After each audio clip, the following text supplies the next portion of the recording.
వరలక్ష్మి వ్రతం పూజలో వచ్చే సందేహం ఏంటంటే, మనం పూజకి ఇంటిని ఎప్పుడు శుభ్రం చేసుకోవాలి, అలానే దేవుని పటాలను ఎప్పుడు శుభ్రం చేసుకోవాలి అంటే, వరలక్ష్మి వ్రతం పూజ అనేది మనకి శుక్రవారం వస్తుంది కాబట్టి ముందు రోజు గురువారం రోజు కానీ బుధవారం రోజు కానీ మనం ఇంటినైతే శుభ్రం చేసుకోవాలండి.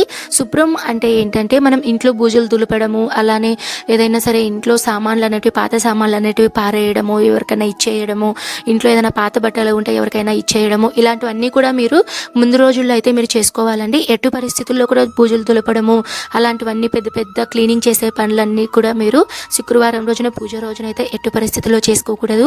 అలానే దేవుని పటాలు, దేవుని విగ్రహాలను ఎప్పుడు శుభ్రం చేసుకోవాలి అంటే, ముందు రోజే మీరు గురువారం రోజు బుధవారం రోజునే మీరు ఏదైనా ఒక మంచి టైం చూసుకొని మీరు శుభ్రం చేసుకొని పూజకంతా మీరు సిద్ధం చేసుకోవాలండి.